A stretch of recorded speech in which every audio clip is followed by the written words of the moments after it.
বাকী কটন কলেজত কটন বিশ্ববিদ্যালয়ত যেতিয়া 2015 চনত আহিলোঁ তেতিয়াতো আশা কৰি অহা নাছিলোঁ যে কিবা সামাজিক কাম কৰিম বা ৰাজনীতিত যাম।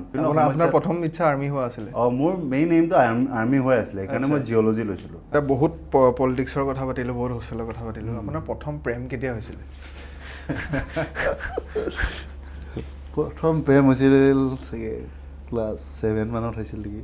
জুবিন গাৰ্গ এনেকুৱা এজন ব্যক্তি, তেওঁক আচলতে মানুহে অকল গান বা এইটো বুলি বহুতে ভাবি থাকিল ন। তেওঁৰ ব্যক্তিত্বটো ইমান বিশাল আছিল যে পৃথিৱীত এনেকুৱা এখন হৃদয় মই খুব ওচৰৰ পৰা পাইছোঁ। মই এখনো ফটো তেওঁৰ লগত কিন্তু দিয়া নাই, মই খুব ওচৰৰ পৰা পাইছোঁ। তেনেকুৱা এখন হৃদয় পাবলৈ মানুহ এজনে মানে মই নাভাবোঁ যে তেনেকুৱা এখন হৃদয় পৃথিৱীত কাৰোবাৰ আছে। নেতা শব্দটো আমি যেতিয়া শুনো আমাৰ মনত বিভিন্ন ধৰণৰ চিন্তাধাৰা আহে। সেই নেতাজন আচলতে গাড়ীত ঘূৰে নে মানুহৰ মাজত থাকে, আমাৰ বিভিন্ন প্ৰশ্ন আমি সন্মুখীন হওঁ। কিন্তু আমি কেতিয়াও জানিব চেষ্টা নকৰোঁ যে সেই নেতাজনৰ আঁৰতো বহুত ষ্ট্ৰাগল থাকিব পাৰে, বহুতো সংগ্ৰাম থাকিব পাৰে। তেনে এজন ব্যক্তি আজি আমাৰ লগত উপস্থিত আছে, যাক মই পাৰ্চনেলি বহুত আগৰ পৰা জানো আৰু মই সেই সংগ্ৰাম সৰুৰ পৰা ডাঙৰ কেনেকৈ বনিছে মই সেই সংগ্ৰাম জানো। ত্ৰিনয়ন দা, আপোনাক স্বাগতম জনালোঁ। ধন্যবাদ। এতিয়া নতুন কাম এটা মই ষ্টাৰ্ট কৰিছোঁ। প্ৰথমে আপোনাৰ পৰা দিহা পৰামৰ্শ অলপ লওঁ।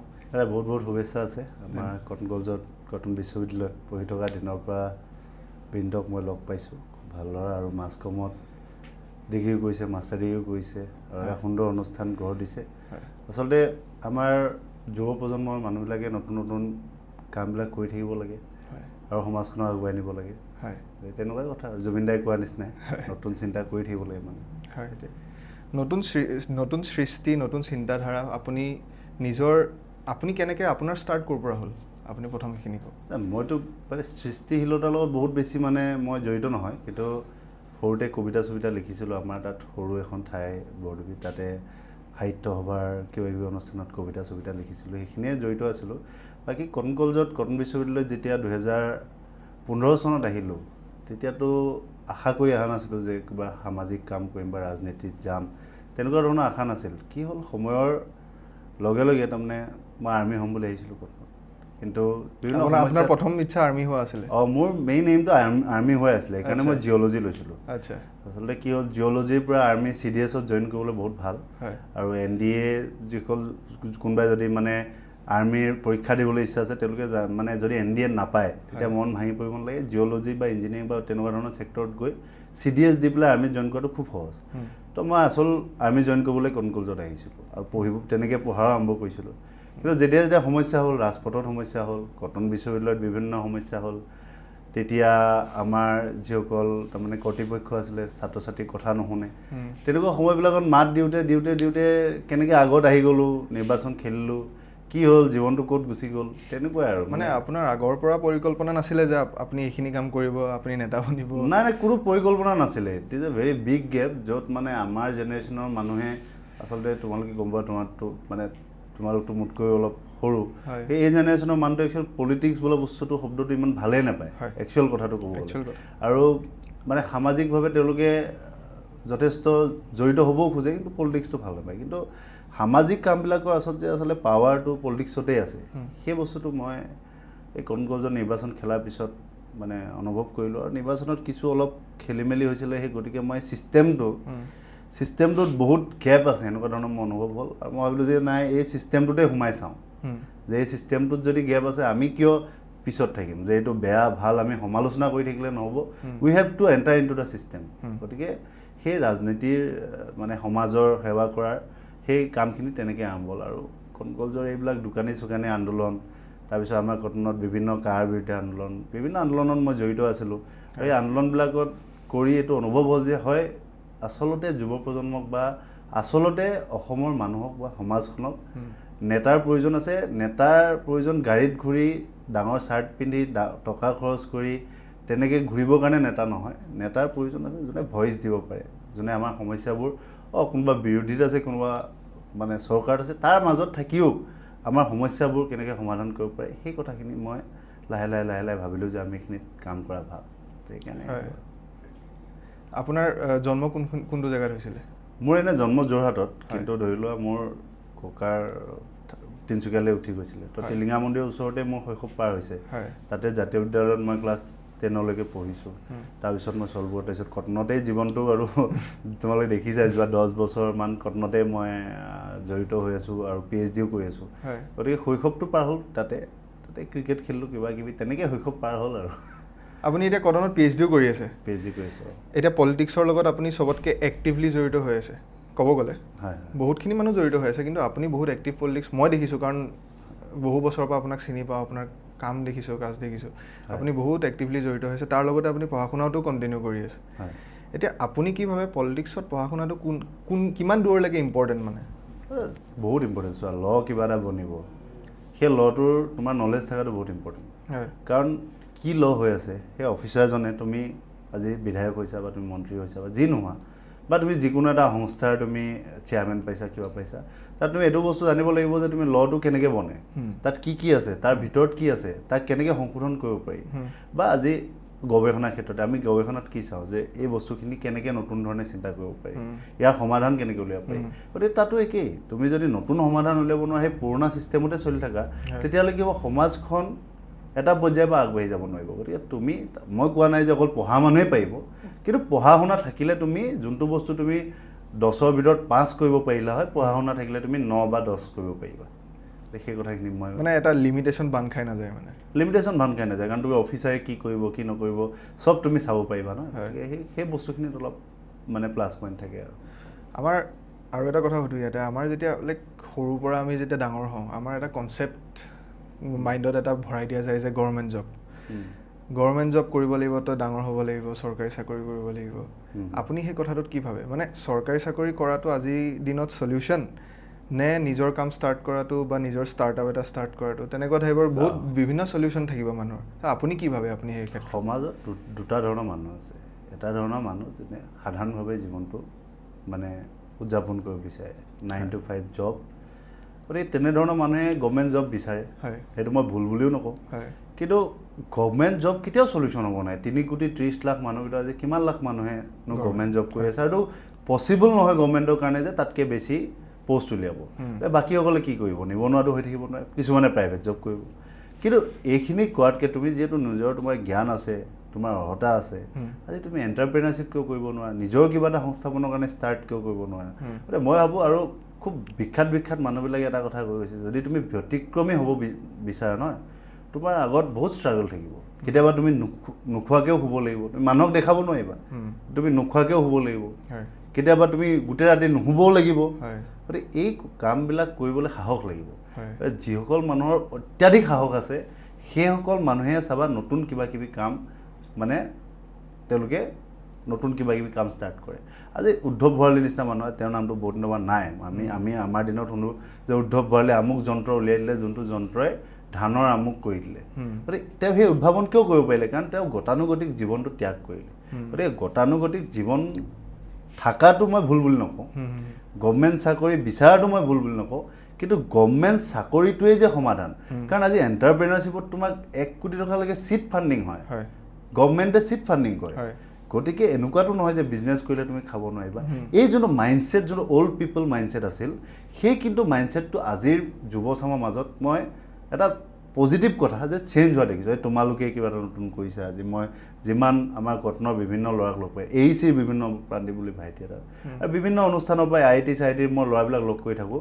তেওঁলোকে কিন্তু আজি এই গতানুগতিক চাকৰিত কিন্তু যাব নিবিচাৰে তেওঁলোকে এণ্টাৰপ্ৰেনাৰশ্বিপ হওক নিজৰ কিবা এটা ষ্টাৰ্টআপ হওক নিজৰ কিবা এটা আৰ্টিষ্টিক মাইণ্ডছেটেৰে কিবা এটা ষ্টাৰ্ট কৰা হওক এই কামখিনিত কিন্তু নতুন যুৱ প্ৰজন্ম বহুত আগবাঢ়ি গৈছে আৰু সেইটো কাৰণে কিন্তু যুৱ প্ৰজন্মক বহুত ধন্যবাদ দিব লাগিব আমি হয় ক্ৰিয়েটিভিটিটো সমাজত দৰকাৰ আজিকালি দৰকাৰ একদম দৰকাৰ ভাল মানে বিৰোধীত মানে কোনোবাই কি বুলি ক'ম মই এতিয়া বিদ্ৰোহেৰেও ষ্টাৰ্ট কৰে কোনোবাই আকৌ বহুত বেছি পজিটিভ মাইণ্ডছেটেৰেও মানে ষ্টাৰ্ট কৰে কিন্তু দুইটাই সাহসেৰে ষ্টাৰ্ট কৰে গতিকে দুইটা বস্তুতে সাহস লাগে গতিকে মই ভাবোঁ যে চাকৰিটোতকৈ যদি নিজে কিবা এটা কৰিব পাৰে তেতিয়াহ'লে অসমখন আৰু আগুৱাই যাব আপুনি নিজৰ ক্ষেত্ৰত সেইটো কেনেকৈ ভাবে আপুনি ঠিক আছে চাকৰি বস্তুটো আপোনাৰ জীৱনৰ পৰা আপুনি ডিলিট কৰি দিছে মই ভাবি লৈছোঁ আৰু এনেকৈ কিন্তু আপুনি পলিটিক্সত কেনেধৰণে আপোনাৰ লিডাৰশ্বিপত আগবঢ়াই নিব অসমখন মইতো এইটো ভাবোঁ যে মইতো চাকৰি এটা পালোঁ হয় মানে পঢ়া শুনাত বহুত ভাল নাছিলোঁ, এভাৰেজ ষ্টুডেণ্ট নাছিলোঁ, কিন্তু চাকৰি এটাতো পালোঁ হয়। কিন্তু চাকৰিটো এইকাৰণে নকৰিলোঁ কাৰণ সৰুতে মই দেখিলোঁ যে দুলীয়াজানৰ অইল ইণ্ডিয়াত চাকৰি কৰা বহুত মানুহ দেখিলোঁ। তেওঁলোকে বহুত টকা পায়, কিন্তু সেই টকাখিনি সমাজৰ কাৰণে তেওঁলোকে মানে কাম কৰিব খুব কম পাৰে, বহুত সংখ্যকে কম পাৰে, বহুত সংখ্যকে কৰিও আছে। গতিকে মই সেইটো দেখি উপলব্ধি কৰিলোঁ যে চাকৰিটোৱে মানুহৰ জীৱন হ'ব নোৱাৰে।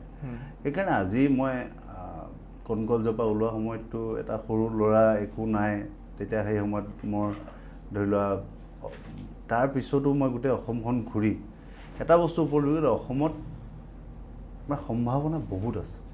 গতিকে মোৰ লিডাৰশ্বিপত মই কি কৰিম বুলি ক'লে মই বহুত কিবা কিবি কৰি দিব নোৱাৰোঁ, কিন্তু মোৰ এনেকুৱা এটা ভিজন আছে যে যোনখন অসমত শিক্ষা, স্বাস্থ্য আৰু ক্ৰীড়া, স্পৰ্টছ, এই তিনিটা ক্ষেত্ৰত আৰু কালচাৰেল, এই চাৰিটা ক্ষেত্ৰত যদি আমি ইউথখিনিক আৰু অধিক ছাপোৰ্ট দিব, এতিয়াও দি আছে, যথেষ্ট ছাপোৰ্ট হৈ আছে, কিন্তু আৰু অধিক যদি আমি এটা এক ষ্টেপ ওপৰত গৈ পেলাই আমি ছাপোৰ্ট দিব পাৰোঁ। আৰু দ্বিতীয়টো AI, যোনটো আৰ্টিফিচিয়েল ইণ্টেলিজেঞ্চ আহিছে, সেই আৰ্টিফিচিয়েল ইণ্টেলিজেঞ্চটোৰ শিক্ষা আমাৰ ল'ৰা ছোৱালীখিনিয়ে খুব সোনকালে পোৱাটো দৰকাৰ।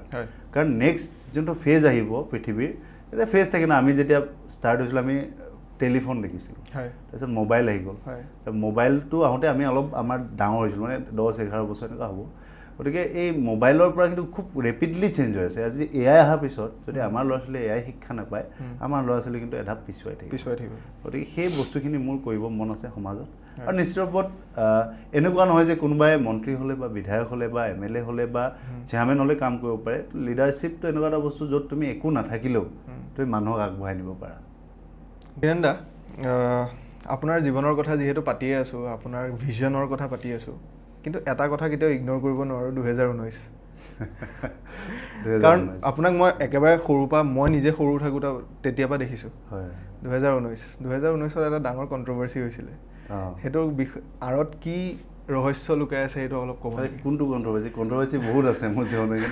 আপুনি যেতিয়া আন্দোলনৰ এক্টিভলি জড়িত হৈ আছিলে, জড়িত হৈ থকাৰ পাছত আপুনি ACP লিডাৰশ্বিপটো পালে, সেই লিডাৰশ্বিপটো সেই সময়খিনিত অকণমান প্ৰতিবাদ হৈছিলে, আন্দোলন হৈছিলে, সেই সময়খিনিত কেনেধৰণৰ মানে চিটুৱেশ্যন হৈছিল? মইতো এটা বস্তু ক্লিয়াৰ কাট আজিও কওঁ যে কাৰ মই বিৰোধিতা কৰিছিলোঁ, আজিও বিৰোধিতা কৰোঁ।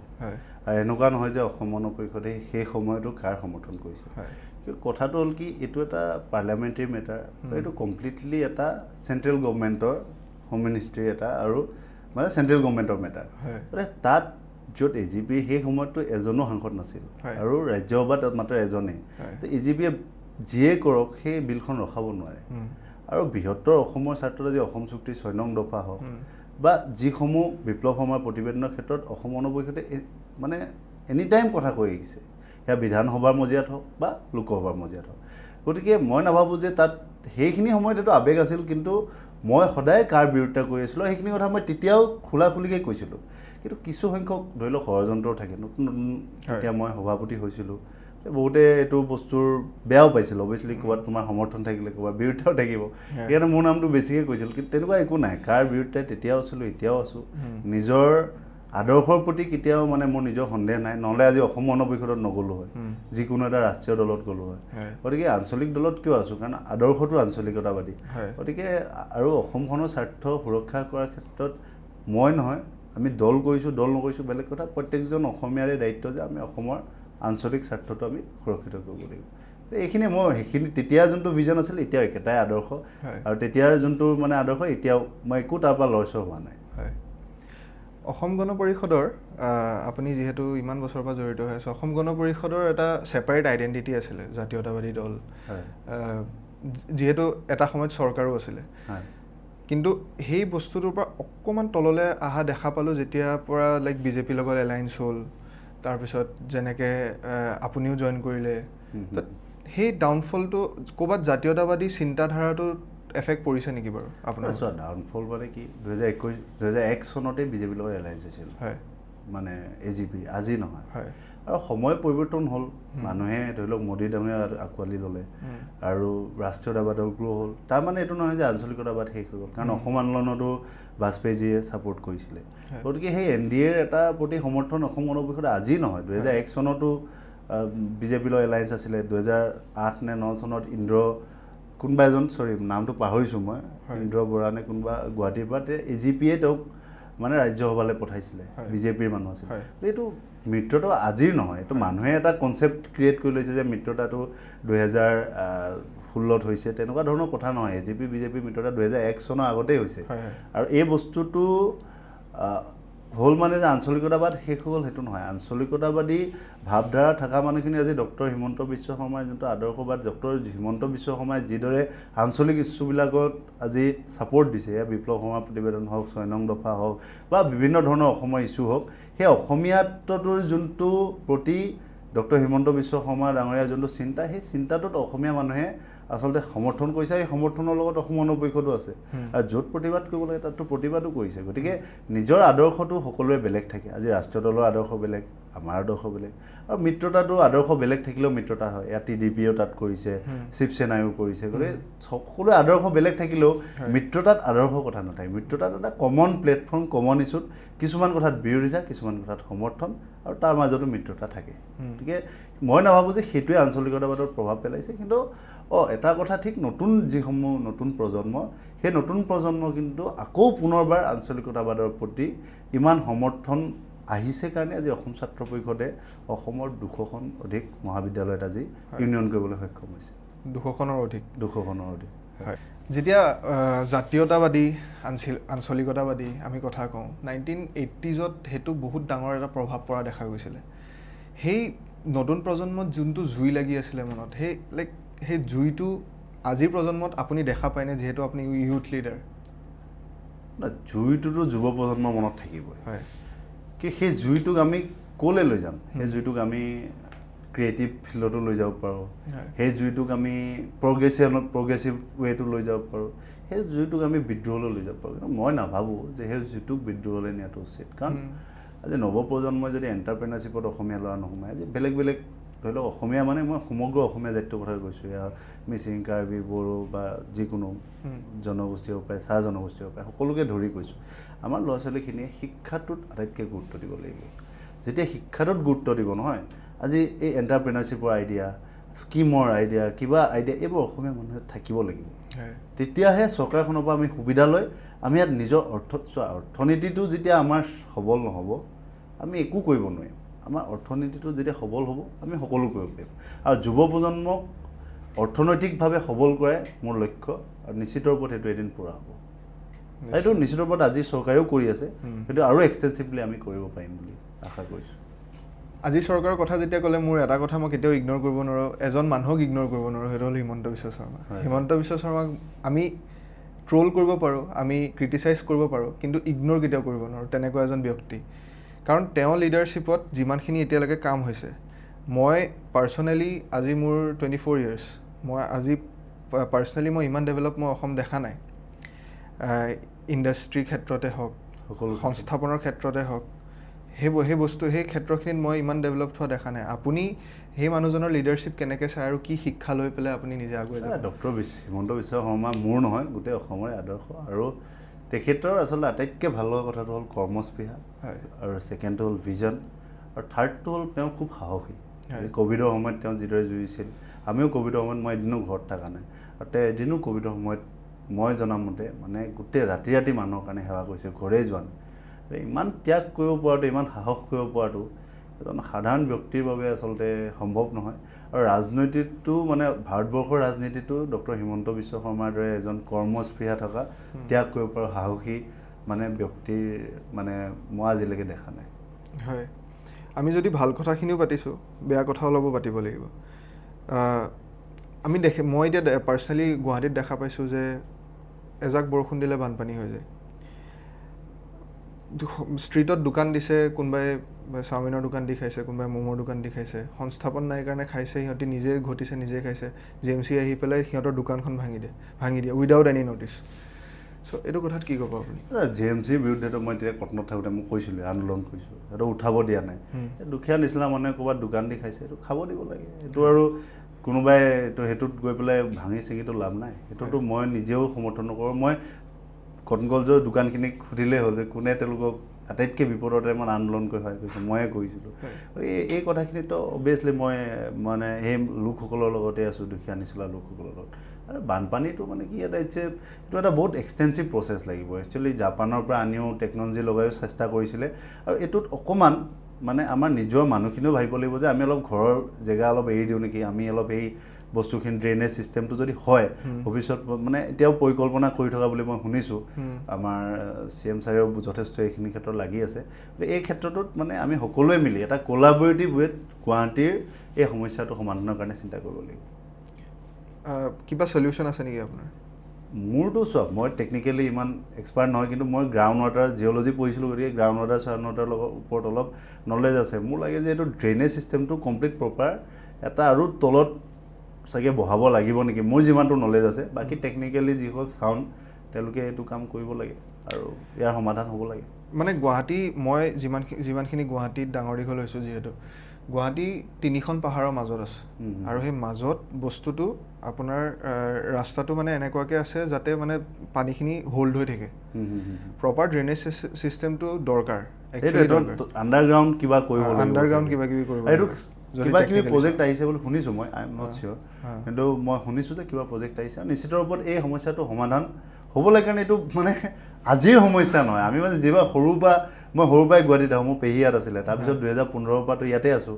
এই সমস্যাটো দেখিয়ে আছোঁ তাৰমানে আজি চৰকাৰ দিনত বুলি নহয় আগৰ চৰকাৰ দিনতো মানে এই সমস্যাটো সমাধান হোৱা নাই গতিকে এই সমস্যাটো সমাধান হ'ব লাগে মই সেইটো আশা কৰোঁ হয় এতিয়া ইউথখিনিক কি ছাজেশ্যন দিব ষ্টুডেণ্ট পলিটিক্সত কেনেকৈ আগবাঢ়িব লাগে মই বেছি ছাজেশ্যন দিব পৰা মানুহ হোৱা নাই এটা কথা কওঁ যি কৰা আৰু পঢ়াটো মেইনটেইন কৰিব লাগে নহয় যি কৰা তুমি এটা জীৱন আছে এটাই জীৱন এটাই সময় ইউথটোতো ঘূৰি নাহে না ইউথৰ সময়ত কি ভাল কি বেয়া চব কৰিছোঁ কি আছে কিন্তু বেয়া বস্তু নাখাবা আৰু মানে সেইটোতো ক'বই লাগিব কিন্তু বাকী ফূৰ্তি কৰা ক'ৰবাত মানে লগৰ লগত ফুৰিব যোৱা কিবা কৰা এইবোৰ যদি নকৰা ইউথটো কি হয় নহয় তো আৰু কি ক'ম এতিয়া আৰু হোষ্টেলৰ এক্সপিৰিয়েঞ্চ অলপ কথা পাতোঁ তেতিয়াহ'লে আপুনিও হোষ্টেলত আছিলে ময়ো এখন হোষ্টেলত আছিলোঁ হোষ্টেলৰ কথা পাতোঁ হোষ্টেলৰ কথা পাতি ভাল লাগে হোষ্টেলৰ দিনবিলাক কেনেকুৱা আছিলে আপোনাৰ হোষ্টেলৰ দিনবিলাক আটাইতকৈ সোণালী দিন মোৰ জীৱনৰ হোষ্টেলৰ দিনবিলাক এতিয়াও মই মাজে মাজে হোষ্টেললৈ যাওঁ ছাত্ৰ পৰিষদৰ প্ৰেচিডেণ্ট হৈ আছোঁ PhD কৰি আছোঁ গতিকে মোৰ সৌভাগ্য মোৰ লগৰবিলাকেতো নোৱাৰে বেলেগ চাকৰি কৰি আছে এতিয়া মাজে মাজে হোষ্টেল দিনটো মানে এনেকুৱা লাগে হোষ্টেলৰ দিনটোৱে জীয়াই থাকোঁ নেকি জীৱনত এনেকুৱা ধৰণৰ লাগে কেতিয়াবা এৰিব মন নাযায় হোষ্টেলৰ পৰা গৈ চাহ খোৱা আমি দোকানত হোষ্টেলত খুব মাৰো খাইছোঁ এইবিলাক মনত পৰে আৰু বহুত উৎপাত কৰিছোঁ আগতে মোৰ বিচনাত তোচক নাথাকে তুলি নাথাকে তাৰমানে মই 2015 চনৰ পৰা একদম 21 চনমানলৈকে লিগেলি হোষ্টেলত আছিলোঁ তো তেতিয়া থাকোঁতে মানে মই কেতিয়াও তুলি লোৱা নাই আৰু ৰাতি মই মানে কলগেট ঘূৰি ফুৰোঁ এতিয়া মানুহে কনফিউজ হৈ যায় কিয় কলগেট ঘূৰি ফুৰোঁ মানে দিনটো ঘূৰি থাকোঁ ন টোপনি নাহে মোৰ এই চকুত ঠাণ্ডা লাগিবৰ কাৰণে ওপৰত মই কলগেট লগাই দিওঁ আৰু তুলি নোহোৱাকৈ কিয় হওঁ এক্সাৰচাইজ কৰিবলৈ টাইম নাছিলে এটা টাইমত ইমান ৰাতিপুৱাৰ পৰা এপ্লিকেশ্যন আহি যায় কোনোবা আন্দোলন কৰিব লাগে ক'ৰবাত কিবা কৰিব লাগে কটন কলেজৰ সমস্যা লৈ গতিকে শুই উঠি পেলাই যাব লাগিব গতিকে শুই উঠি যাবলৈ হ'লে মই এক্সাৰচাইজ কৰিব নোৱাৰিলে মই এই টকতাত শুই থাকোঁ আৰু তেতিয়া নিজে নিজে মোৰ বডিটো ফিট থাকে মানে গতিকে সেই এনেকুৱা ধৰণৰ কাম কৰিছোঁ আৰু হোষ্টেলত থাকোঁতে মোৰ এখন বাইক আছিল বাইকখনৰ নাম ধুমুহা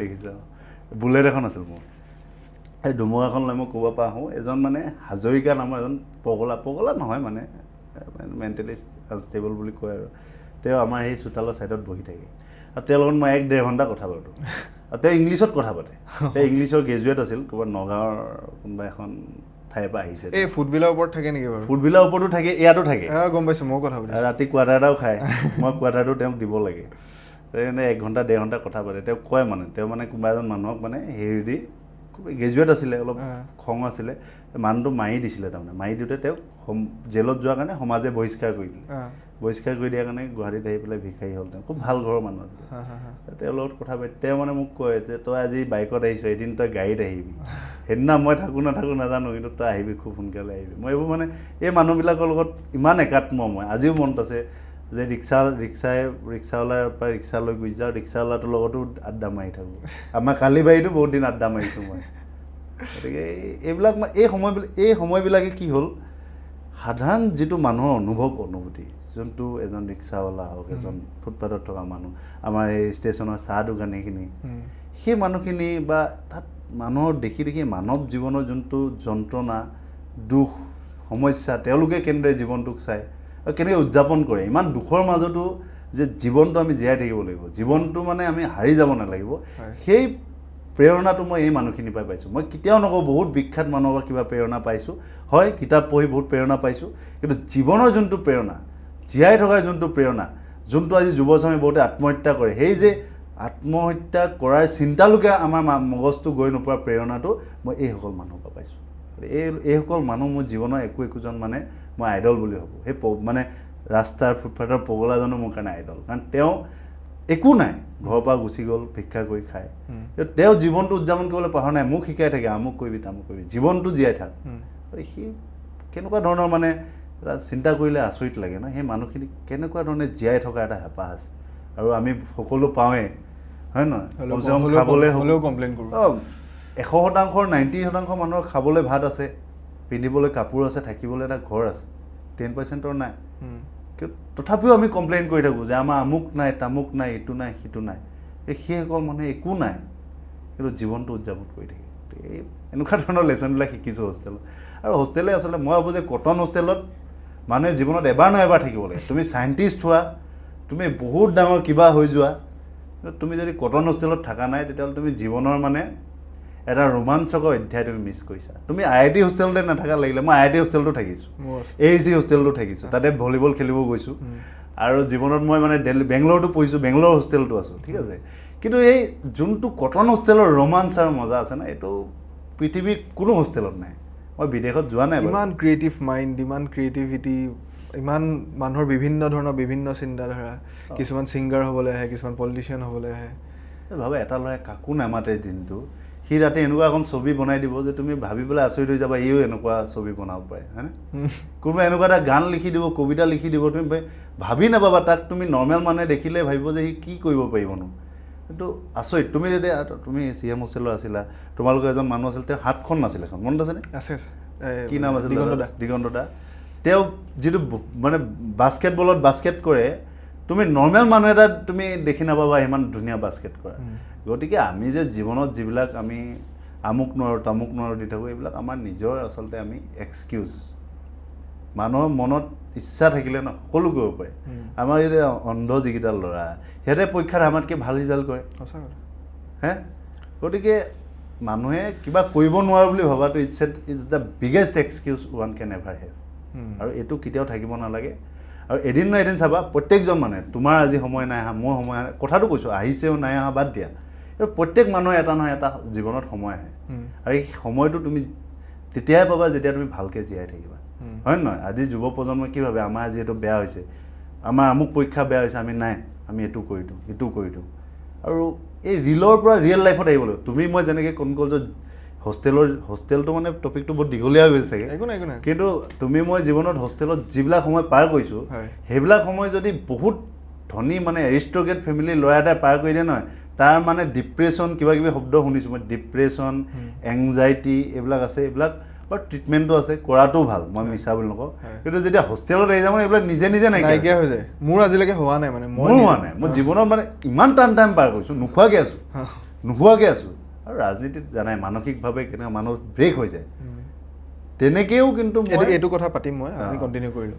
তেনেকৈও মই কিন্তু এই কটন কলেজৰ এই ৰোমাঞ্চকৰ দিনবিলাকৰ কাৰণে জীয়াই আছোঁ ভালকৈ।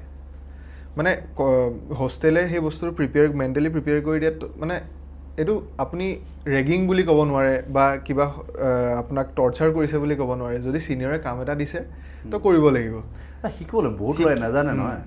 এতিয়া তুমি হোষ্টেলত সোমাইছা, তুমি বুজিবা, আজি বহুত ল'ৰাই নাজানে যে ডাঙৰ এজনক, নিজতকৈ ডাঙৰ এজনক কেনেকৈ সন্মান কৰিব লাগিব। কাৰণ মাক বাপেককে সন্মান কৰিব নাজানে আজিকালি। মাক বাপেকেও কিমান বেয়া বেয়াকৈ কয়, ককা আইতাকক বেয়া বেয়াকৈ কয়।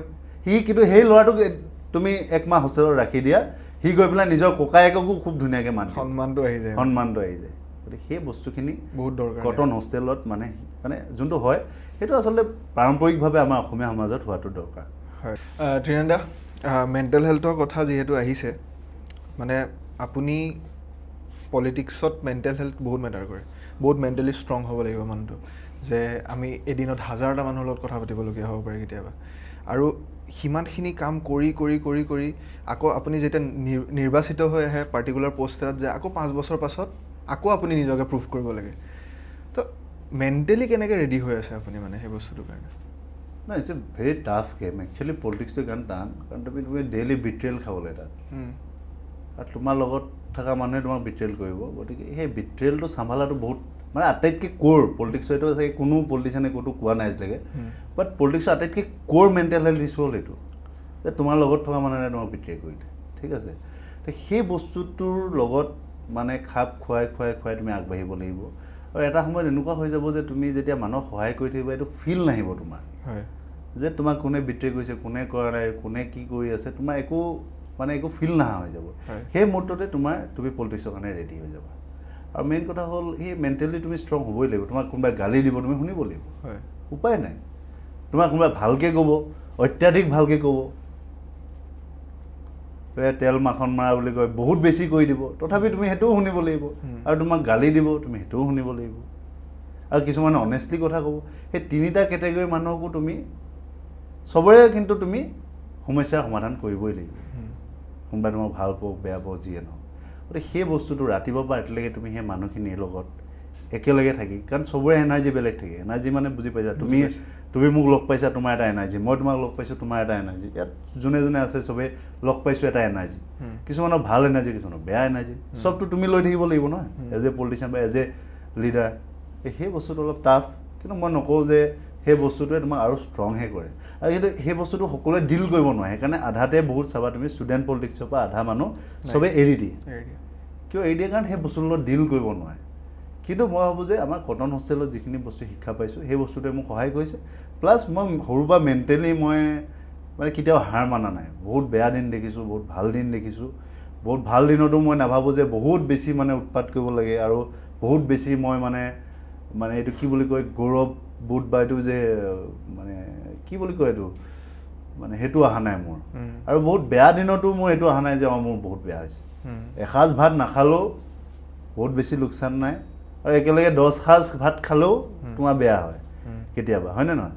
গতিকে জীৱনটো মই তেনেকেই লৈছোঁ। আৰু এই কাঁইটৰ মাজেদি গৈ কেতিয়াবা ফুলো পাইছোঁ, আৰু কেতিয়াবা ফুল পাই লগে লগে কাঁইটো পাইছোঁ। কিন্তু কাঁইটতো চলিছোঁ, ফুল পাওঁতে উৎসাহিত হোৱা নাই, একেই আছোঁ।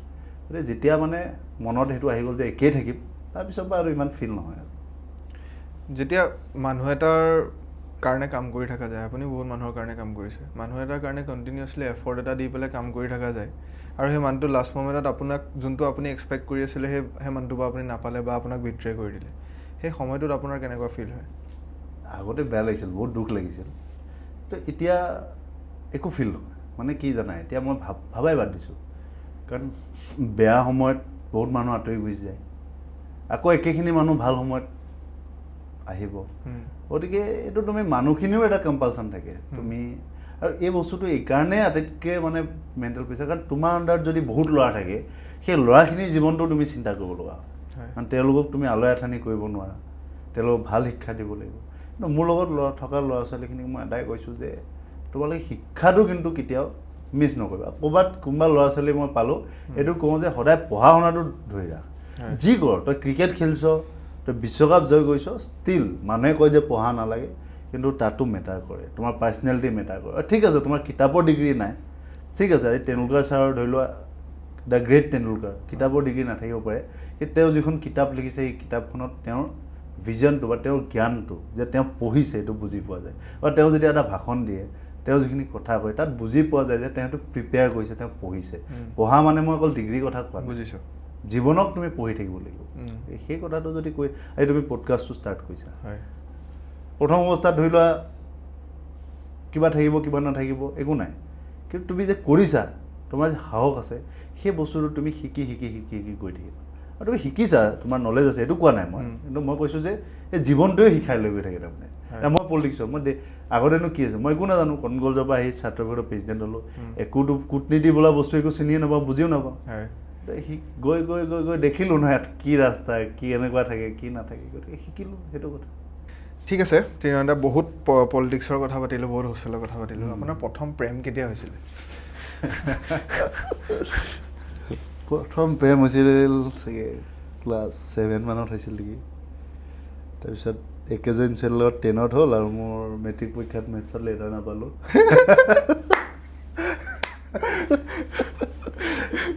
মানে লেটাৰ নোপোৱা কাৰণটো আপুনি সেই ছোৱালীজনীক দিব মানে এই নাই মই প্ৰেমক দিছোঁ ছোৱালীজনীক দিয়া নাই প্ৰেমৰ অনুভৱ কেনেকুৱা আপোনাৰ প্ৰেমৰ অনুভৱ ভাল প্ৰেম কৰি থাকিব লাগে মানে প্ৰেম যদি নাথাকে জীৱনত কি আছে হয় নহয় অলপ ডিফাইন কৰক বস্তুটো ডিফাইন কেনেকৈ এতিয়া মোৰ প্ৰেম বুলি ক'লে কি আৰু মোৰ এতিয়া বহুত কিছুমান চিনেমা চাওঁ চিনেমাৰ লগত প্ৰেম আছে আৰু কি হ'ল বেডমিণ্টনটো মোৰ আটাইতকৈ ডাঙৰ প্ৰেম যদি ৰাতি মই 9টা বা 10টালৈ বেডমিণ্টন নেখেলোঁ এনেকুৱা লাগে যে মোৰ জীৱনত মানে আধা কাম নহ'লে ঠিক আছে আৰু থাৰ্ডটো হ'ল মানুহৰ কাৰণে কাম কৰি ভাল পাওঁ ষ্টুডেণ্টৰ লগত থাকোঁ এইটো এটা প্ৰেম হয় নহয় এইবিলাকেই প্ৰেম আৰু কি প্ৰেম আৰু প্ৰেম মানে নাই মই ছোৱালীৰ প্ৰেমটোৰ কথা সুধিছোঁ ছোৱালীৰ প্ৰেম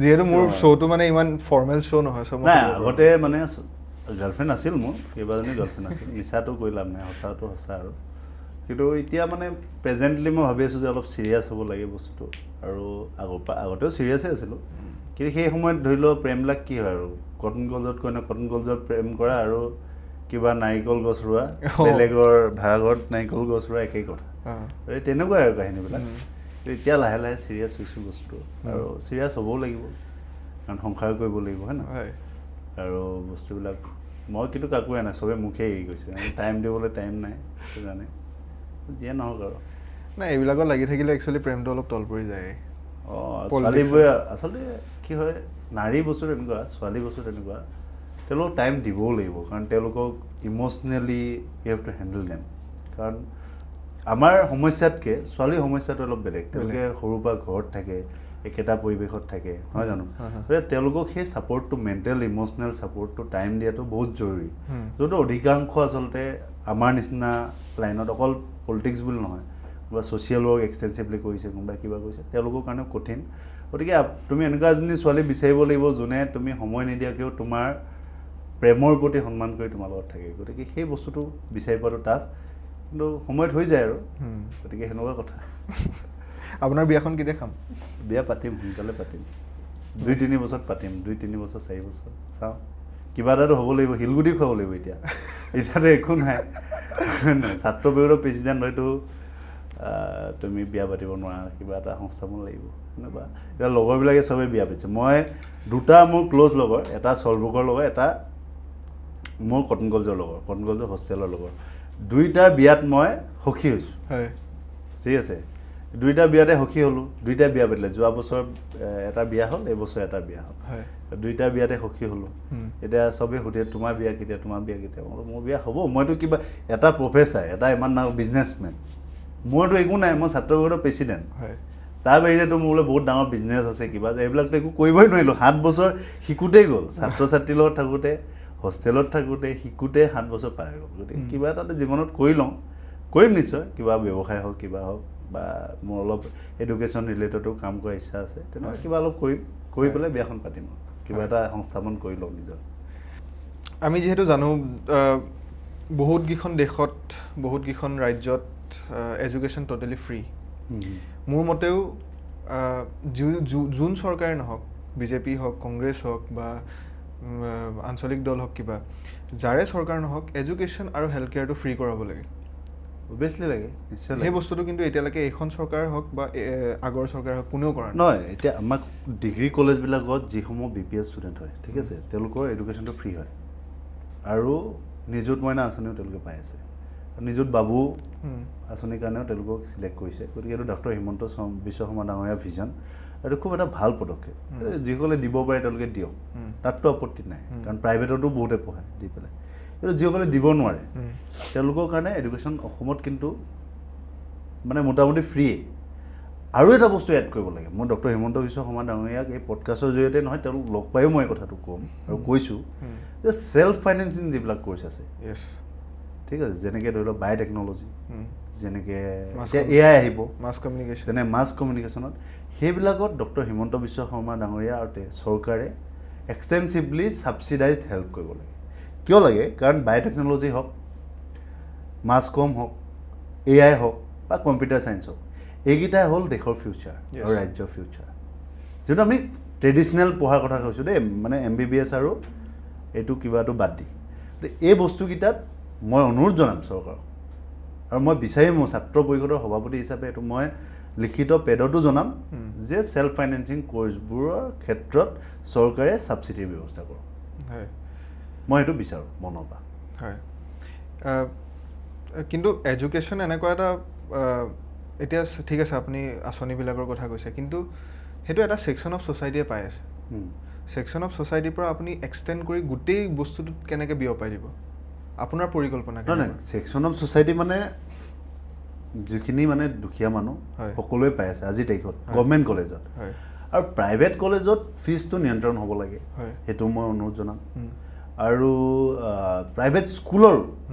প্ৰাইভেট স্কুলসমূহৰো ফিজ নিয়ন্ত্ৰণৰ ব্যৱস্থা চৰকাৰে কৰিব লাগে সেইটো দৰকাৰী হৈ পৰিছে আৰু দ্বিতীয় কথা কিছুমান PPP মোডত মইতো ডক্টৰ হিমন্ত বিশ্ব শৰ্মা ডাঙৰীয়াক জনাম বুলি ভাবি আছোঁ যে PPP মোডত কিছুমান PPP মানে জানে পাব্লিক প্ৰাইভেট হেৰিটো তেতিয়া কি হ'ব প্ৰাইভেট হস্পিটেলবিলাকৰ যোৱা মানুহবিলাক এইবিলাকত যাব এইবিলাকত কি হ'ব ছাবচিডাইজ থাকিব আধা পইচা চৰকাৰে দিব আধা পইচা যোনে ইনভেষ্ট কৰে সি দিব আৰু এটা কমিউনিটি টাইপ বস্তু এটা ফৰ্ম হ'ব তেতিয়া কি হ'ব তাত যিসমূহ মানে দুখীয়া নিচিনা মানুহ আছে সকলোৱে খুব কম দামতে চিকিৎসা পাব গম পাইছানে কাৰণ এটা ইনফ্ৰাষ্ট্ৰাকচাৰ বনাওঁতে পইচা লাগে সকলো পইচা কাৰণ আজি বহুতখিনি medical college doctor Himanta Biswa Sharma ডাঙৰীয়া এই চৰকাৰ দিনত হৈছে তথাপিওতো আমাৰ পপুলেশ্যন বহুত নহয় পপুলেশ্যন বাঢ়ি গৈ আছে গতিকে আৰু লাগিব সেই বস্তুটো চৰকাৰৰ কাৰণে কৰাটো সম্ভৱেই নহয় এইটো আমি যদি মানে দুখ দিওঁ কিবা দিওঁ লাভ নাই গতিকে তাত কি নতুন এটা ব্যৱস্থা লওক PPP মডেল কৰক বা এইটো যোনটো কোঅপাৰেটিভত যেনেকৈ চাউল দিছিলে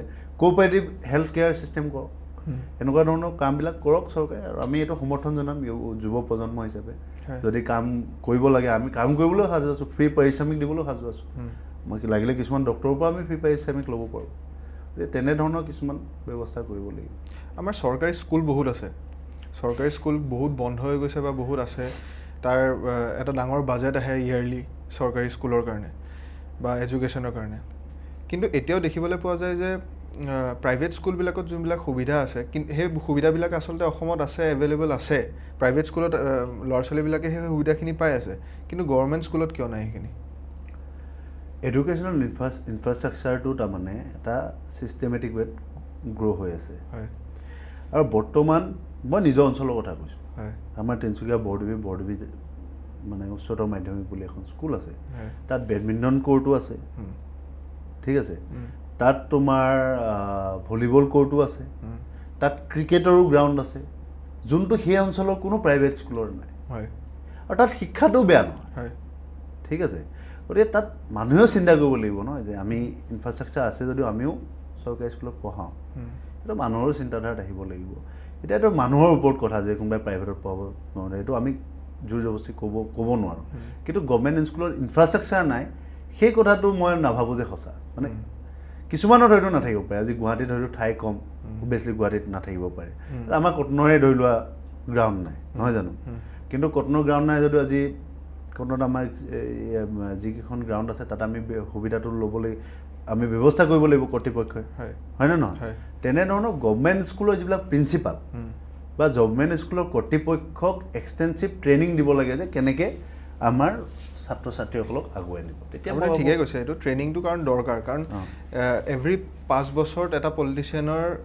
কিমান ব্ৰাছ আপ হৈছে এই বস্তুটো টেষ্ট এটা হয় কিন্তু এটা টিচাৰ বা এটা পুলিচ অফিচাৰ এবাৰ কৰ্মৰত হোৱাৰ পাছত ডাইৰেক্ট 60 বছৰ ৰিটায়াৰমেণ্ট হয় তাৰ কোনো মাজত একো টেষ্ট নাই আছে যদি মই I am not aware about নাই পুলিচৰো আছে এটাতো মানে মাজে মাজে হয় কিন্তু আৰু এক্সটেনচিভ কৰিব লাগে মানে টাৰ্গেট বেছ আৰু চেলেঞ্জ বেছড হ'ব লাগে এতিয়া মানে আছে কি তুমি দিলা পাছ কৰিলে তেনেকুৱা ধৰণৰ পুলিচত আছে আৰু ইয়াত তোমাৰ চেমিনাৰ হৈ থাকে সেইটো দিন হ'ব এক্সাম টাইপ কৰি দিব লাগে পুৰা এক্সাম টাইপ কৰি তই ফেইল কৰিছ নাই তই এলিজিবল নহয় সেইটো বস্তু হ'ব লাগে কিবা এটা শাস্তি থাকিব লাগে এলিজিবল নহয় বুলিতো ক'ব নোৱাৰি কাৰণ মানে আমাৰ সংবিধানে এইটো ৰাইট দিয়া নাই যে এইটো গভৰ্ণমেণ্ট এমপ্লয়ীক তুমি এনেকুৱা ছেক্টৰত উলিয়াই দিব পাৰা কিন্তু তুমি তাত কি এটা সোধা যদি তুমি বোলে আমুকটো চেলেঞ্জ পাৰ কৰিব পৰা নাই তুমি এইখিনি ষ্টুডেণ্টক পঢ়াব নোৱাৰা তোমাৰ এইখিনি কাট হৈ গ'ল এনেকুৱা ধৰণৰ ব্যৱস্থা ল'ব লাগে আৰু কিয় ল'ব লাগে কাৰণ তেতিয়া মানুহে শিকাৰ আগ্ৰহ কৰিব কাৰণ AI যুগত যদি আজি AI আমাৰ শিক্ষকসকলে নিশিকে ছাত্ৰ ছাত্ৰীক কেনেকৈ শিকাব আৰু অভিয়াছলি যদি আমাৰ শিক্ষকসকলে AIটো নিশিকে ছাত্ৰ ছাত্ৰী শিকাব নোৱাৰে প্ৰাইভেট স্কুলত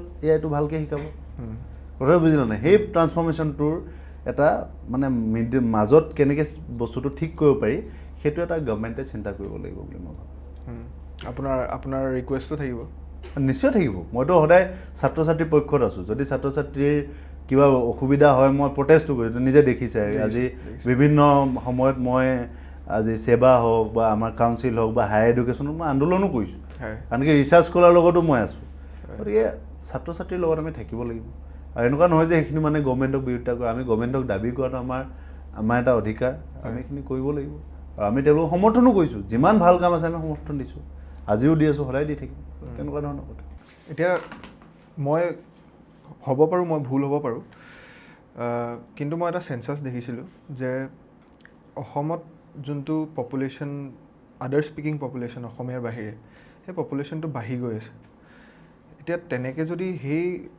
সেইটো স্পীডত যদি বাঢ়ি গৈ থাকে আমাৰ অসমীয়াৰ কাৰণে কিন্তু অসমীয়া ভাষাটোৰ কাৰণে এটা থ্ৰেট এটা প্ৰব্লেম হৈ যাব সেই বস্তুটো আপুনি কি ধৰণে চায় আৰু আপোনাৰ পৰামৰ্শ কি এইটো অসমীয়া ভাষাটো বচাবৰ ক্ষেত্ৰত মাধ্যম আন্দোলন হ'ল তাৰপিছত ভাষা আন্দোলন হ'ল গতিকে এইটো এটা it's been a long struggle কাৰণ পূৰ্ববংগৰ লগত যেতিয়া অসম আছিলে আজি ব্ৰিটিছৰ দিনত তাৰপিছত যেতিয়া অসমখন আহিলে অসম হ'ল তাত বহুত সংখ্যক বাংলাদেশৰ পৰা মানুহ তেতিয়াই সোমাইছে হয় বিভিন্ন ধৰণে তো তাত আপুনি বৰাক ভেলীৰ যোনটো আমাৰ ডেম'গ্ৰাফিটো চেঞ্জ হৈ গ'ল তাত বাংলা স্পিকিং পিপল আহি গ'ল এইপিনেও কিছুসংখ্যক বাংলা স্পিকিং পিপল আছে তাৰোপৰি বিভিন্ন জাতি ধৰ্মৰ মানুহ আছে গতিকে হিন্দী স্পিকিং পিপলো আছে কিন্তু আমি যিটো অসমীয়া জাতি তাৰ পপুলেশ্যনটো আজিৰ তাৰিখত বহুত বেছি কমি যোৱা নাই কিন্তু আপুনি যে চাহ জনগোষ্ঠীয় মানুহখিনিয়ে যদিও ছাত্ৰী ভাষা কয় তেওঁলোকে কিন্তু নিজকে অসমীয়া বুলি ভাবে আজিৰ তাৰিখত মেক্সিমাম গভৰ্ণমেণ্ট স্কুল আপাৰ আছামৰ কথা কৈছোঁ মই তাত কিন্তু চাহ জনগোষ্ঠীয় লোকসকল আছে এই চাহ জনগোষ্ঠীয় লোক আমাৰ ভাইটি এটা ডিব্ৰুগড় বিশ্ববিদ্যালয় সাধাৰণ সম্পাদকো হৈছিলে তেওঁলোকে কিন্তু নিজকে সেই অসমীয়াত্ব যোনটো বৃহত্তৰ জাতিৰ মাজত কিন্তু সোমাই ল'বলৈ চেষ্টা কৰি আছে আগৰ জেনেৰেশ্যনত কি আছিল নাজানো 80s 70s 60s বা 80s 90sত মই নাজানো আমাৰ জেনেৰেশ্যনত যিখিনি চাহ জনগোষ্ঠীয় লোক আছে তেওঁলোকে খুব ধুনীয়াকৈ অসমীয়া কয় আৰু বৃহত্তৰ অসমীয়া জাতি সত্তাটোত তেওঁলোকে নিজকে চামিল কৰিবলৈ যথোপৰিমাণে চেষ্টা কৰিছে তেওঁলোকে মেখেলা চাদৰ পিন্ধে তেওঁলোকে বিহু নাচে গতিকে আৰু তেনেকৈ ধৰ্মীয় সংখ্যালঘু বহুত মানুহো আছে যোনে নিজকে অসমীয়া বুলি ভাবে অসমীয়া ভাষা কয় বিহু সংস্কৃতিও আছে যোৱাবাৰ কিবা বিহু কৰিনে বিহু সম্ৰাজ্ঞী এগৰাকীও তেওঁলোকৰ ধৰ্মীয় সংখ্যালঘু আছিল গতিকে সেই মানুহখিনিয়ে নিশ্চিত ৰূপত অসমীয়া ভাষাটোক আঁকোৱালি ল'ব আৰু লোৱাটো উচিত আৰু অসমীয়া ভাষা ইমান এটা সুন্দৰ ভাষা অসমীয়া ভাষাৰ গান ভূপেন হাজৰিকাদেৱে গাইছিল জুবিন গাৰ্গে গাইছিল আৰু অসমীয়া জাতিটো এনেকুৱা এটা জাতি আজি জুবিন গাৰ্গক যেনেদৰে অসমীয়া মানুহে মৰম দিছে আজি ভূপেন হাজৰিকা ডাঙৰীয়াক ডক্টৰ ভূপেন হাজৰিকা ডাঙৰীয়াক যেনেদৰে অসমীয়া মানুহে মৰম দিছে এনেকুৱা বিশ্বৰ ভিতৰতে বিৰল তেওঁলোকে প্ৰতিচ্ছবি কিছুমান বিশ্বই দেখা পাইছে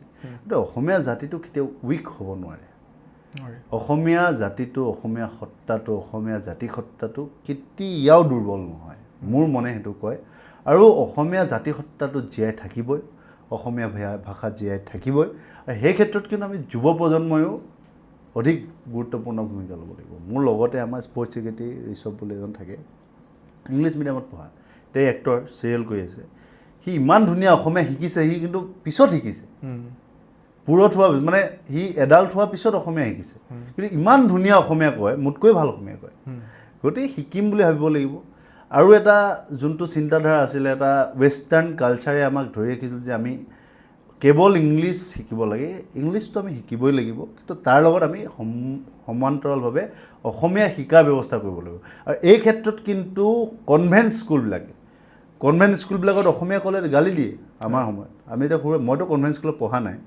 যিসকল মোৰ লগৰ কনভেন্ট স্কুলত পঢ়ি আহিছে সিহঁতে কয় যে আমাক অসমীয়া কথা পাতিলে গালি দিয়ে পানিছমেণ্ট দিয়ে আৰে অসমত থাকিবা তোমালোকে স্কুল পাতিবা লাখ লাখ কোটি কোটি টকাৰ ব্যৱসায় কৰিবা তোমালোকে কনভেন্ট স্কুল পাতি তাৰপিছত তাত কোনোবাই তোমালোকে অসমীয়া ক'লে তোমালোকে তাত পানিছমেণ্ট দিবা এনেকুৱা ধৰণৰ ঘটনা হ'ব পাৰে নেকি গতিকে ইয়াৰ বিৰুদ্ধে মই ইতিমধ্যে কৈছিলোঁ আৰু ইয়াৰ বিৰুদ্ধে আমি সমগ্ৰ যুৱচামে ক'ব লাগে যে কনভেন্ট স্কুল চবতে ইংৰাজীৰ লগত অসমীয়া মানে বাধ্যতামূলক হ'ব লাগে আৰু অসমীয়া ভাষা ক'বলৈ সম্পূৰ্ণ স্বকীয়তা সম্পূৰ্ণ ইণ্ডিপেণ্ডেঞ্চ থাকিব লাগে এই কথাখিনি আমি ঠিক কৰিব লাগিব আৰু সৰুৰ পৰাই মানুহটো ঠিক মানে আমি অসমীয়াটো ভালকৈ শিকাব পাৰিলে আজি কনভেন্ট স্কুল হওক প্ৰাইভেট ইংলিছ স্কুল হওক তাতো যদি অসমীয়াটো ল'ৰা ছোৱালীয়ে শিকি যায় আমাৰ জাতিটো কিন্তু অসমীয়া ভাষাটো শেষ কৰাটো ইমান সহজ নহয়, কাৰণ আমাৰ সাহিত্য হওক, আমাৰ গান হওক, সেই বস্তুবিলাক গোটেই বিশ্বই আঁকোৱালি লৈছে।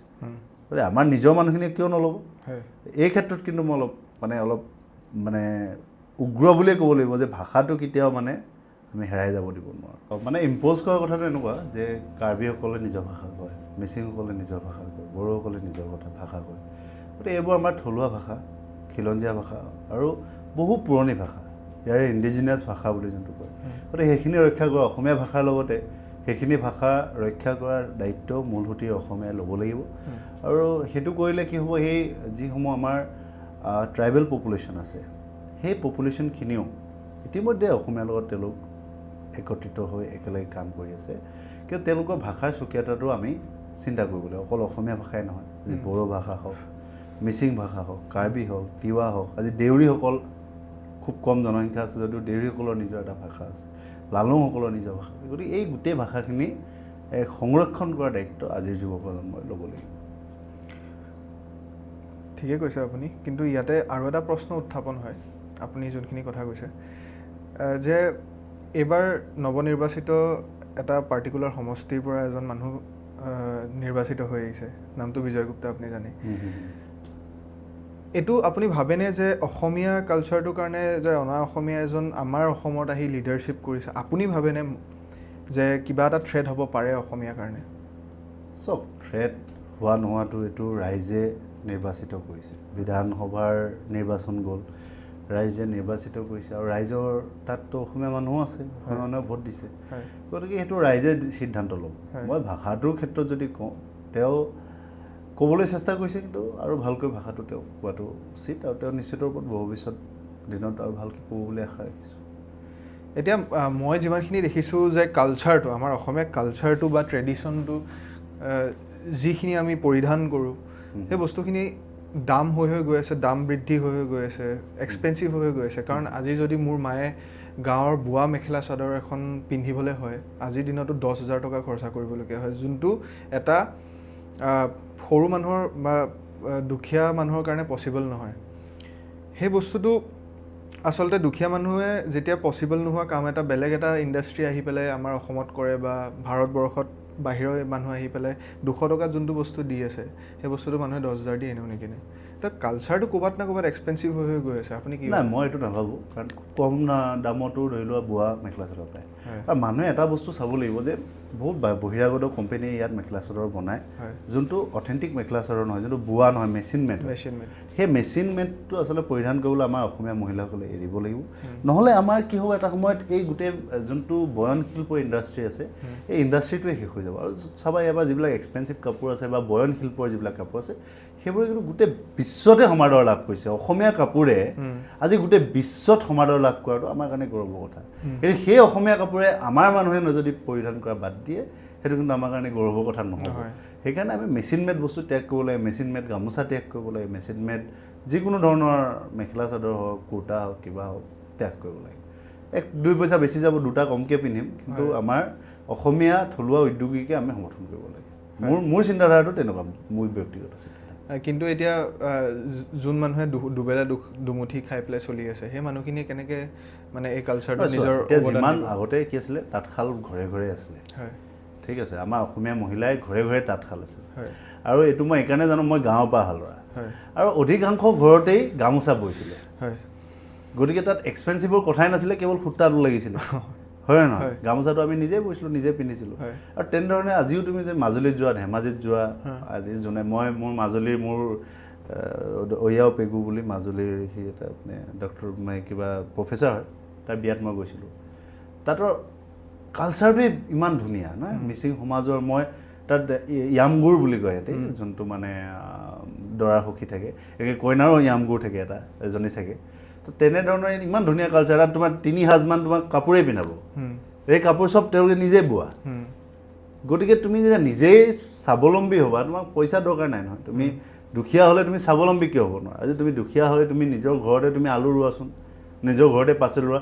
অসমৰ মাটিত সোণ আছে, অসমৰ এনেকুৱা এখন ঠাই নাই য'ত খেতি নহয়, ঠিক আছে। আমি এটা সময়ত এনেকুৱা আছিল, অসমত দৰকাৰী একো নাছিলে। তেতিয়া কি আছিলে, অসমত এক্সপেঞ্চিভ বুলি ক'বলৈ অকল নিমখ আছিলে, কাৰণ নিমখ তেতিয়া সাগৰৰ পৰা আহিছিলে, ইট ৱাজ ভেৰি কষ্টলি। হয় তেতিয়া অসমীয়া মানুহে, দুখীয়া মানুহে কি খাইছিলে? খাৰ খাইছিলে। খাৰ খাইছে। এই খাৰ খোৱা অসমীয়া বুলি যে কয়, খাৰ খোৱা অসমীয়া মানে আগতে নিমখটো বহুত মহঙা, এনেকুৱা গান শুনিছা, মহঙা মহঙা, কি মহঙা? নিমখ, লোন মহঙা। গতিকে এই নিমখটো অসমীয়া মানে এফৰ্ড কৰিব নোৱাৰাসকলে খাৰ খাইছিলে। কিন্তু মানুহে নজনাকৈ খাৰ ৱাজ মোৰ হেল্ডিয়াৰ দেন চল্ট, বুজিছানে? গতিকে অসমীয়া মানুহৰ একো অভাৱ নাছিলে। ইয়াত তুমি ঘৰত তুমি যিকোনো সাৰ, আজিও তুমি তোমাৰ ঘৰতে যিকোনো এটা পুলি ৰুই দিবা, কিবা ৰুই দিবাচোন, বা কিবা এটা সিঁচি দিবা, এটা বস্তু নোহোৱাকৈ নাথাকে। আজি অসমৰ মাটিৰ নিচিনা সোণালী মাটি ক'তো নাই। ইয়াত যদি বহুত ডাঙৰ ক্ৰাইচিছ গোটেই পৃথিৱীত আহি যায় নহয়, অসমৰ লাখ লাখ বিঘা মাটি এতিয়াও খালী আছে, তাত তুমি খেতি কৰা, এজন অসমীয়া মানুহে নোখোৱাকৈ থাকিব নালাগে। আৰু অসমীয়া মানুহ এলেহুৱা বুলি কয়, কয় নে নকয়? কয়। অসমীয়া মানুহ কিয় এলেহুৱা হ'ল সেইটো এটা কথা নহয়। কিয়? কাৰণ ঘৰতে তোমাৰ চব আছে, পিছফালে যাবা তোমাৰ চব্জি আছে, পুখুৰীত মাছ মাৰি জাল মাৰিবা মাছ আছে, তোমাৰ অভাৱ আছে কি? অভাৱ নাইকিয়া জাতি। অসমীয়া জাতি এনেকুৱা এটা জাতি যাৰ কোনো অভাৱেই নাই, আৰু সেই বস্তুটো আমি নোহোৱা কৰিব নালাগে। আমাৰ যোনটো ঐতিহাসিক, আমাৰ যোনটো হিষ্ট্ৰী, আমাৰ ঐতিহাসিক বেকগ্ৰাউণ্ড মনত ৰাখিব লাগিব। আমি কেনেকৈ খাইছিলোঁ, আমি কিয় যে আজি পৃথিৱীৰ আটাইতকৈ ধনী ধনী দেশসমূহে ভিয়েটনাম নিচিনা দেশক আজি একো কৰিব নোৱাৰিলে কিয়? Only because of the agricultural economy, only because of the agriculture. য'ত তোমাৰ মানুহৰ আটাইতকৈ বেছিক নিড কি? খাদ্য, তোমাৰ কাপোৰ এযোৰ লাগিল, ঘৰ এটা। তাৰে আটাইতকৈ ডাঙৰ বস্তুটো হ'ল খাদ্য। গতিকে খাদ্যৰ যি জাতিৰ অভাৱ নাই, সেই জাতি কেতিয়াবা শেষ হ'ব পাৰে নেকি? ইয়াত যোনে আহি মানে আহি এটেক কৰি গ'ল, কিমানে আহি এটেক কৰিলে, ব্ৰিটিছ আহিলে, কিন্তু আমাৰ স্বকীয়তাটো শেষ কৰিব নোৱাৰিলে। আমাৰতো নিজৰ খাদ্যাভাসটো, আমাৰ যিটো খেতি কৰাৰ পৰম্পৰাটো শেষ কৰিব নোৱাৰিলে। ইয়াত নতুন প্ৰজন্মই যিয়ে নকৰক, তুমি আজি পডকাষ্ট চলাইছা, মই আজি ছাত্ৰ সংগঠন কৰিছোঁ, ছাত্ৰ পৰিষদৰ প্ৰেচিডেণ্ট, বা কোনোবাই বিজনেছ কৰিছে, কোনোবাই কিবা কৰিছে, প্ৰত্যেকটো ঘৰৰ এটা মানুহে খেতি কৰিব জানিব লাগে। মোৰ ঘৰৰ পৰা চবেই জানে, তিনিটাই জানো। আমাৰ ঘৰত গৰু আছে, এতিয়াও গৰু হাল দিয়ে, চব কুকুৰা মুৰ্গী আছে, ছেল্ফ ছাফিচিয়েণ্ট। গতিকে এই বস্তুবিলাক খেতিটোৰ প্ৰতি শিকিব লাগিব আমাৰ অসমীয়ালৈ। কাৰণ যেতিয়া বিপদ আহিব জাতিৰ, তোমাক বচাব এটা বস্তুৱেই, সেইটো হ'ল খেতি। মই এনেকৈ ভাবোঁ আৰু কথা মানে। আৰু যুৱ প্ৰজন্মক কি বুলি ক'ব যে খেতি কেনেকৈ, মানে এতিয়া বহুত টেকন'লজি আছে খেতি কৰাৰ, এতিয়া কোন দিশে আগবাঢ়ি যাওক, কেনেকৈ? এআই যুগ মানে প্লাছ খেতি কৰক। আজি এআই কি দিব তোমাক? আগতে বতৰটো জনাই দিব যে নেক্সট যে তোমাৰ কেতিয়া তুমি ক্ৰপ সিঁচিব লাগে। এআই তোমাক কি দিব যে কেতিয়া তুমি খেতিটো কৰিলে তোমাৰ বেছি ফচল আহিব, কোনটো মাটি তোমাৰ ভাল, এআই ইউজ কৰক। লাগিলে আমি খেতিয়কক শিকাম, এআই আমাৰ নতুন প্ৰজন্মই এআই মানুহ আনি পেলাই। লগত আপুনি ড্ৰোন ইউজ কৰক, ড্ৰোনেদি আপুনি সাৰ দিয়ক, ড্ৰোনেদি আপুনি খেতি পৰ্যবেক্ষণ কৰক, হয় নহয়? গতিকে এইবিলাক বেছি খৰচা নালাগে, এইবিলাক ছাবচিডি আছে। কিন্তু আমাৰ অসমীয়া মানুহে ল'ব জানিব লাগিব। মানে চৰকাৰখনক বিৰোধিতা কৰাটো নৈতিক দায়িত্ব, কৰিছে ঠিক আছে, কিন্তু অকল বিৰোধিতা নহয়, স্কিমখিনিও তুমি ল'ব পাৰিব লাগিব, হয় নহয়? আজি স্কিমখিনি অধিকাংশই এই মানুহখিনিয়ে লৈ পেলাই আছে। তুমি জানা, মই মানুহখিনিৰ নাম নকওঁ, তেওঁলোকৰ প্ৰতিও সন্মান আছে, তেওঁলোকে কষ্ট কৰিছে। কিন্তু আমাৰ অসমীয়া মানুহেও খেতি কৰা মানুহ আছে যোনে স্কিমটো ল'ব জনা নাই, কেনেকৈ আনিব লাগিব কিবা, সেইবিলাকত আমি হেল্প কৰিম। আৰু যুৱ প্ৰজন্মই হেল্প কৰিব লাগে নিশ্চিত ৰূপত। আৰু আমাৰ ওচৰত আহিলে আমি কৰিম, ছাত্ৰ পৰিষদৰ ওচৰত আহিলে নিশ্চিত ৰূপত। ঠিক আছে ধীৰেন দা, আমি we are running out of time. Last দুটা প্ৰশ্ন সুধিম। 5টা মানুহৰ নাম ল'ম, আপুনি ৰেপিড ফায়াৰ, অকণমান ৰেপিড ফায়াৰ টাইপ কৰোঁ আৰু বস্তুটো। হিমন্ত বিশ্ব শৰ্মা, আইডল, কৰ্মস্পৃহা থকা, কি ক'ম আৰু, legend. Zubeen Garg, Zubeen Garg is a god of music for Assam, ঈশ্বৰ পুত্ৰ, god of music. Rahul Gandhi, মানে হি হেজ বিন মানে মেচিয়ৰ্ড হৈছে, কিন্তু তথাপিও মানে আৰু অলপ মেচিয়ৰ্ড হ'ব লাগিব, এনেকৈ ভাবোঁ মই। হয়। কুংকি চৌধুৰী, একচুৱেলি গ্ৰাউণ্ডেড হ'ব লাগিব, মোৰ she has to be grounded, but ঠিক আছে, ট্ৰাই কৰিছে নৱপ্ৰজন্মৰ পৰা। I wish her all the best.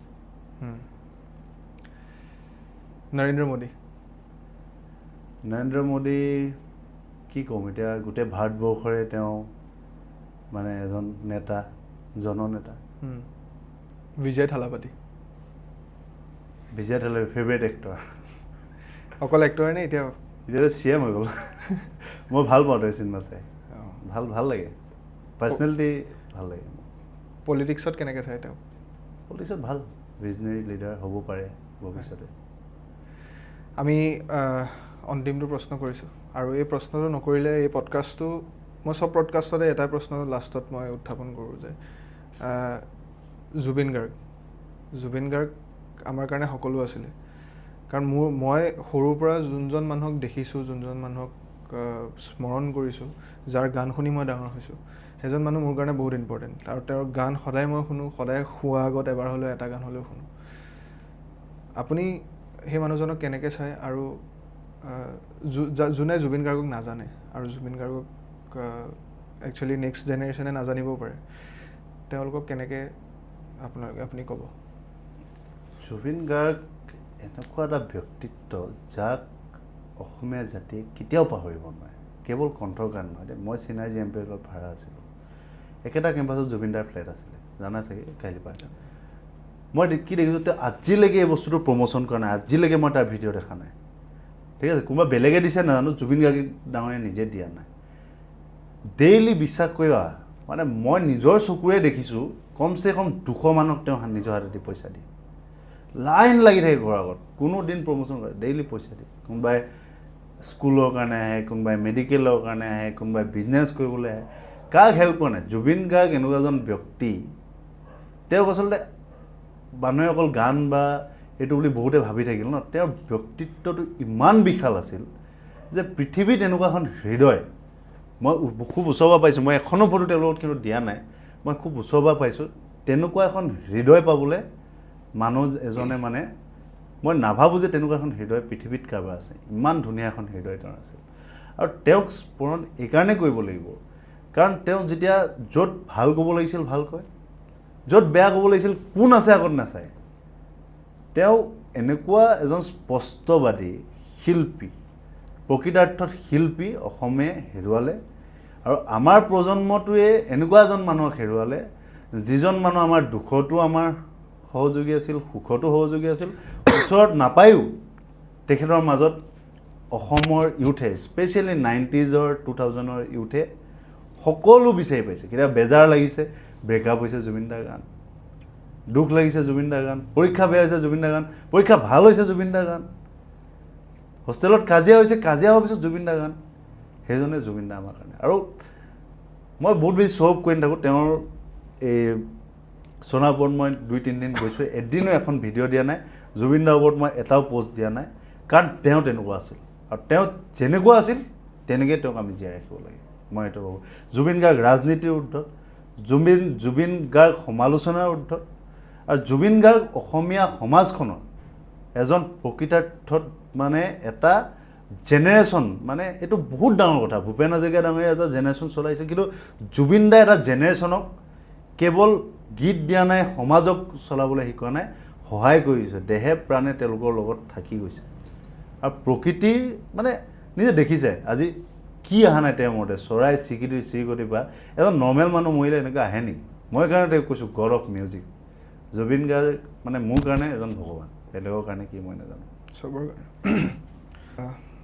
ত্ৰিনন্দা আমি বিদায় ল'ম থেংক ইউ ছ' মাছ আপুনি মোৰ পডকাষ্টত আহিলে আৰে অল দ্য বেষ্ট তুমি ভাল হোৱাটো বিচাৰোঁ মানে অলৰেডি ভাল আৰু মানে মই ভাবোঁ যে একদম জিলিকি থাকক আমাৰ নতুন ল'ৰাবিলাক চবেই ভাল হওক সেইটোৱে বিচাৰোঁ বেলেগ একো নাই মানে এইখিনি ছাপৰ্ট মোৰ কাৰণে দৰকাৰী আছে মই থাকোঁ ন চোৱা মই সদায় চবক কওঁ দেই মই আজি ছাত্ৰসংঘৰ প্ৰেচিডেণ্ট হৈ আছোঁ কাইলৈ মোৰ 0 পাৰ হৈ যাব পাৰে মই থাকোঁ নাথাকোঁ আমাৰ নতুন প্ৰজন্ম থাকিব লাগিব আৰু তোমালোক চবকে কটন হোষ্টেলৰ ল'ৰাবিলাক মই পাইছোঁ চবতছে যদি টেলেণ্টেড মানুহ মই পৃথিৱীত দেখিছোঁ মই বেংগলোৰত গৈছোঁ মই দিল্লীত গৈছোঁ অসমীয়া ল'ৰা নিচিনা টেলেণ্টেড ল'ৰা দেখা নাই অসমীয়া মানে নিজৰ কেপেবিলিটি বাহিৰত গ'লে যে ভয় খাই থাকে আমাৰ একো নাই আৰে আমাৰ আটাইতকৈ বেছি আছে জুবিন দা এনেই মুম্বাই আহিছিলে হে পাৰিবা আৰু তোমালোকে আৰু আগুৱাই যোৱা মই এইটো আশা ৰাখিছোঁ মনৰ পৰা মই শুভকামনা দিছোঁ আশীৰ্বাদ দিব বয়স হোৱা নাই ডেকা হৈ আছে তথাপিও আৰু চবৰে ভাল হওক সেইটোৱে বিচাৰিছোঁ